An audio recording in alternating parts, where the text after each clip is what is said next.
Miskin adalah satu kata yang mungkin paling tidak kita senangi. Kata ini menggambarkan sebuah keadaan yang ingin dihindari semua orang, di segala tempat, di negara mana aja. Miskin identik dengan keadaan yang susah, tidak berdaya, tidak mampu, dan rendah. Coba tengok, di luar sana ada begitu banyak orang berlomba-lomba, mengadu nasib, melakukan segala upaya demi berpindah status dari miskin menjadi mapan. Karena dalam kemapanan, hidup tak lagi susah. Kita punya kuasa dan kita tidak lagi dianggap rendah. Jadi berbahagialah mereka yang berhasil menjadi mapan, dan bersedihlah engkau jika sampai saat ini engkau masih miskin. Setidaknya itulah kata dunia. Tetapi herannya apa yang Yesus katakan tentang hidup yang berbahagia adalah sesuatu yang berbeda seperti kebanyakan pikir orang. Matius pasal 5 ayat 3. Yesus berkata, "Berbahagialah orang yang miskin di hadapan Allah, karena merekalah yang empunya kerajaan sorga." Aneh kan? Sejujurnya perkataan Yesus itu tentu membuat kita heran. Bagaimana mungkin bisa berbahagia jika kita miskin? Tetapi jika kita perhatikan, Yesus tidak sedang berbicara soal miskin secara materi. Kalimat Yesus ini dalam bahasa aslinya adalah makarioi hoi ptokoi tu pneumati. Makarioi berasal dari makarios, di mana kata ini mengandung makna sebuah kepuasan yang sejati yang datangnya dari Tuhan. Ini adalah kebahagiaan yang sejati. Nah, jika Anda terlewatkan pembahasan minggu lalu tentang bahagia yang sejati ini, Anda bisa simak pembahasannya melalui link yang ini. Tapi nanti setelah ini saja. Kita kembali ya. Nah, sedangkan istilah petokoi menunjuk pada pribadi yang miskin, bahkan menunjuk kepada mereka yang mengemis di pinggir jalan. Mereka adalah orang yang begitu lemah dan tidak berdaya, tidak memiliki apapun dalam diri mereka sehingga membuat mereka bergantung pada belas kasihan orang lain. Namun ketika Yesus menyebut tokoi ho pneumati, Yesus tidak menunjuk kepada para pengemis yang berkekurangan secara jasmani, melainkan kepada mereka yang berkekurangan secara roh. Nah, jadi miskin di hadapan Tuhan bukan berbicara tentang miskin secara harta benda. Ini adalah sebuah ungkapan yang ditujukan kepada orang-orang yang menyadari dari dalam hatinya bahwa mereka sangat membutuhkan Tuhan. Bagaikan seorang pengemis yang menyandarkan diri kepada belas kasihan Tuhan. Nah, orang yang demikian menyadari penuh bahwa dia tidak memiliki suatu apapun yang bisa diandalkan pada dirinya, dan dia hanya berharap pada kasih karunia Tuhan. Jadi, mengapa Yesus berkata, "Berbahagialah mereka yang merasa miskin di hadapan Tuhan"? Karena mereka akan memiliki kerajaan sorga. Yang miskin justru akan memiliki harta rohani kerajaan sorga. Sekali lagi, ini bukan soal harta benda yang diukur berdasarkan rupiah, melainkan harta rohani yang tidak ternilai harganya. Yesus berkata demikian karena hanya mereka yang miskinlah yang sadar bahwa mereka membutuhkan kasih karunia Tuhan. Sedangkan bagi mereka yang sudah merasa mapan di hadapan Tuhan, merekalah yang justru akan kehilangan harta rohani itu. Suatu ketika, ada seorang pemuka agama Yahudi, seorang Farisi bernama Simon, yang mengundang Yesus makan di rumahnya. Lukas pasal yang ke-7 menceritakan kepada kita bahwa suasana perjamuan makan itu tiba-tiba menjadi tegang karena ada seorang perempuan yang menerobos masuk ke dalam acara tersebut, dan kemudian perempuan itu mengurapi kaki Yesus. Di dalam konteks budaya pada saat itu, perjamuan makan bagi para pemuka agama adalah eksklusif milik lelaki. Perempuan adalah masyarakat kelas 2 yang dianggap bahkan merusak kehormatan acara para pemimpin agama tersebut. Bukan hanya itu, celakanya perempuan ini bukan perempuan biasa, karena dia dikenal sebagai perempuan berdosa, kemungkinan besar seorang pelacur. Itulah sebabnya mereka berkata dalam hati, betapa kurang ajarnya perempuan ini, dan Yesus sungguh keterlaluan jika membiarkan dirinya disentuh oleh seorang perempuan berdosa. Anda bisa membayangkan bagaimana sekian pasang mata tertuju dengan tajam, penuh penghakiman kepada sang perempuan kotor itu di tengah-tengah perkumpulan para pemuka agama yang mulia. Nah, menariknya, Yesus langsung berespon terhadap Simon sang tuan rumah dengan menceritakan sebuah perumpamaan sederhana. Kata Yesus, ada dua orang yang berhutang kepada seorang pelepas hutang.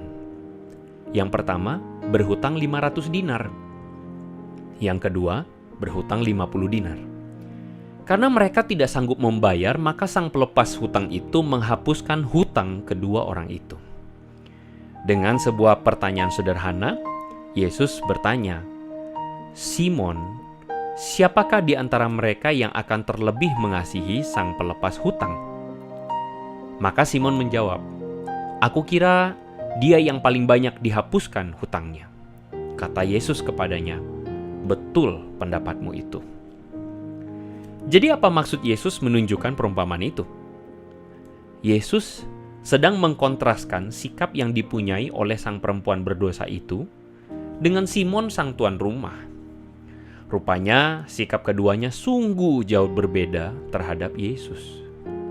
Simon, sang tuan rumah pemuka agama itu, rupanya telah melalaikan apa yang seharusnya dia lakukan, jika dibandingkan dengan apa yang perempuan berdosa itu lakukan. Coba perhatikan ini. Pada masa itu, pembasuhan kaki adalah sebuah budaya kesopanan. Jalanan masih belum berpaving, jadi kaki seorang tamu tentu harus dibasuh. Bahkan, jika tamu yang datang adalah tamu yang penting, maka sang tuan rumah wajib membantu mencuci kaki tamunya itu sendiri. Nah, selain itu dalam budaya yang resmi untuk menghormati tamunya, maka sang tuan rumah harus memberikan salam dengan mencium tangannya dan juga mengurapi kepalanya dengan minyak wangi. Bahkan, jika tamu tersebut adalah tamu yang penting, maka minyak yang diberikan adalah minyak wewangian yang mahal harganya. Namun faktanya adalah seluruh protokol kesopanan waktu itu tidak dilakukan sama sekali oleh Simon terhadap Yesus. Padahal Simon adalah seorang pemimpin agama. Sikap Simon ini sebenarnya menunjukkan bagaimana dia memandang Yesus. Setidaknya bukan sebagai seorang rabi yang patut dihormati. Simon tidak berusaha sedikit pun karena dia merasa sudah mapan. Dia merasa dirinya sebagai seorang pemimpin agama, dia dihormati, dia bahkan disegani semua orang. Dia kaya, dia berkuasa, jadi dia sudah terlalu mapan. Lain halnya dengan perempuan berdosa ini. Dia tidak memiliki apa-apa karena dia rendah dan terbiasa direndahkan orang. Perempuan ini tentu merasa terhina, merasa berdosa. Perempuan ini jauh dari kata mapan. Dia miskin di depan orang-orang, bahkan sangat miskin di hadapan Tuhan Yesus. Mengapa demikian? Karena dia menyadari ketidaklayakannya sebagai orang berdosa. Dia sangat merasa kecil di hadapan Yesus, layaknya seorang pengemis yang memohon belas kasih Tuhan. Sedangkan Simon yang mapan itu memandang rendah perempuan berdosa yang miskin ini dengan marah sekaligus jijik. Karena ada seorang perempuan berdosa menerobos masuk dalam acara yang penuh dengan orang-orang yang penting. Namun Simon lupa, justru di hadapan Tuhan, perempuan berdosa yang miskin inilah yang berkenan kepada Tuhan. Perempuan ini melakukan apa yang seharusnya dilakukan Simon. Perempuan ini membasuh kaki Yesus dengan air matanya, lalu menyekanya dengan rambutnya. Rambut adalah tanda kehormatan wanita. Dan perempuan ini memakainya untuk menyeka kaki Yesus. Betapa merendahnya perempuan ini. Tidak sampai di situ. Bahkan perempuan ini menuangkan minyak wangi. Semuanya. Perhatikan ini. Seorang pelacur biasanya membawa sebuah wadah berisikan minyak wangi. Dan dengan setetes minyak wangi, maka dia dapat menarik perhatian dari lelaki manapun. Nah, apa yang terjadi dengan perempuan ini adalah dia menuangkan semua minyaknya tersebut. Tanda bahwa dia menyerahkan semua minyak yang biasanya dipakainya untuk melakukan pekerjaannya. Ini adalah tanda pertobatan, tanda hancurnya seseorang yang merasa berdosa di hadapan Yesus. Perempuan ini betul-betul rendah dan miskin di hadapan Tuhan. Nah, sedangkan bagi Simon yang merasa mapan, Yesus hanyalah tamu biasa, bahkan memalukan bagi Simon karena Yesus mau menerima perempuan yang berdosa ini. Sedangkan bagi perempuan berdosa yang merasa miskin ini, Yesus adalah anugerah yang tiada tara, harta yang berharga, karena Yesus membawa berita pengampunan kepada perempuan ini. Jadi, yang miskin di hadapan Tuhanlah yang mampu melihat harta rohani itu. Sedangkan yang merasa mapan justru kehilangan harta rohani itu. Bahkan mereka yang sering kehilangan harta rohani itu adalah mereka yang merasa dirinya cukup rohani, sudah beragama Kristen sejak lahir, bahkan merasa sudah cukup tahu banyak soal firman Tuhan. Camkanlah itu. Jadi sadarkah kita bahwa selama ini yang menghalangi kita untuk mendapatkan berkat rohani adalah rasa mapan yang selama ini kita punyai?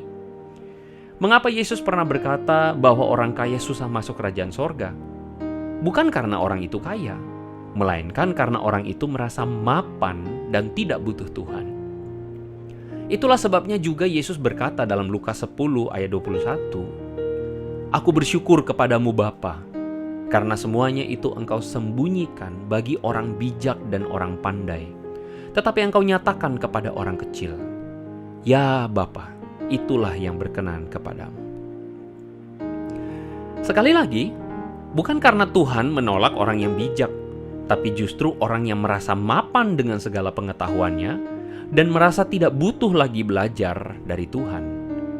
Nah, sedangkan orang yang kecil adalah orang yang selalu merendahkan dirinya di hadapan Tuhan, dan orang yang demikianlah yang akan mendapatkan berkat rohani dari Tuhan. Nah, itulah sebabnya kita harus mengubah paradigma kita tentang hidup ini. Jadi, jangan protes jika Tuhan tidak memberikan harta dunia yang lebih banyak.